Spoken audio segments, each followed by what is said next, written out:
Gwalior collectorate की जनसुनवाई में मंगलवार को एक ऐसा नजारा देखने को मिला जिसने हर किसी का ध्यान अपनी ओर खींच लिया।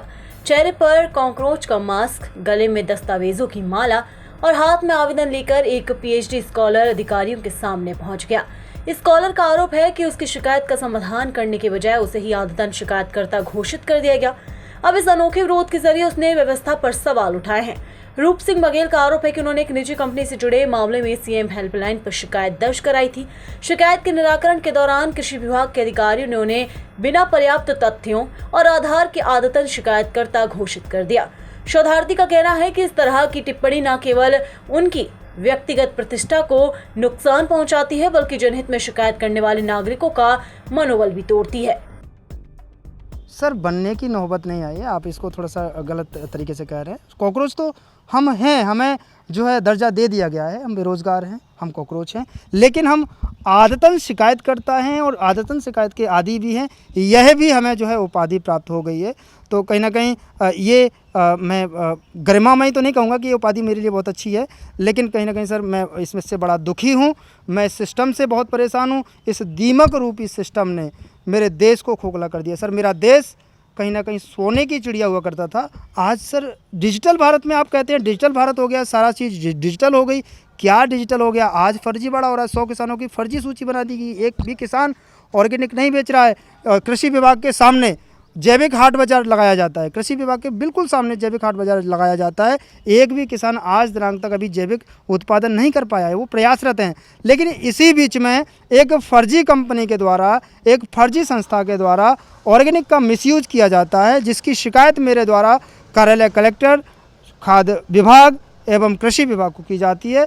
कृषि विभाग ने अपने स्तर से खानापूर्ति की, फूड विभाग ने अपने स्तर से खानापूर्ति की और कार्यालय कलेक्टर ने अपने स्तर से खानापूर्ति की। जब किसान हित में कोई मुद्दा उठाया गया, कोई शिकायत लगाई गई, तो जिम्मेवारी थी शासन की, प्रशासन की कि वो जो है जो योजना है वो ज़मीन पे आए, किसान को उसका लाभ मिले। नहीं मिल पाया और मैं इस भ्रष्टाचार को, इस जो है गंदगी को जो सिस्टम में लगी हुई है, किसी न्यूज़ के माध्यम से आगे बाहर ना कर दूं, तो मुझ पर दबाव बनाने के लिए, मुझको जो है मानसिक रूप से प्रताड़ित और परेशान करने के लिए मैं गरिमामय व्यक्ति हूं।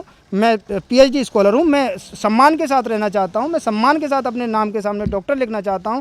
जब ये भ्रष्ट शासन, भ्रष्ट प्रशासन, माफ़ी चाहूँगा, शासन संभवतः भ्रष्ट नहीं है, लेकिन अगर काम नहीं करा पा रहा है तो अक्षम शासन तो मैं कह ही सकता हूं। ये शासन अक्षम है। शासन पूरी तरह से सिस्टम उनके अनुरूप काम नहीं कर पा रहा है या नहीं करा पा रहे हैं।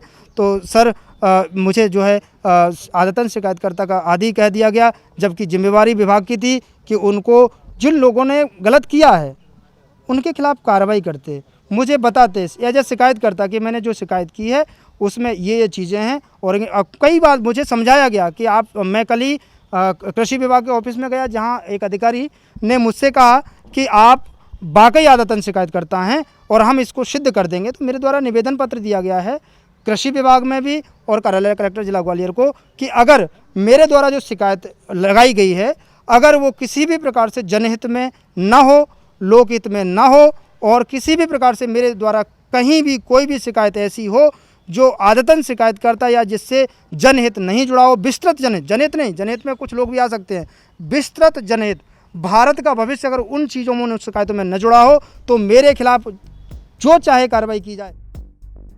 मामले को गंभीरता से लेते हुए एडीएम सीवी प्रसाद ने आवेदन प्राप्त कर संबंधित बिंदुओं की जांच कराने के निर्देश दिए हैं। अभी देखना होगा कि जांच में क्या तथ्य सामने आते हैं और शोधार्थी द्वारा उठाए गए सवालों पर प्रशासन क्या कार्यवाही करता है।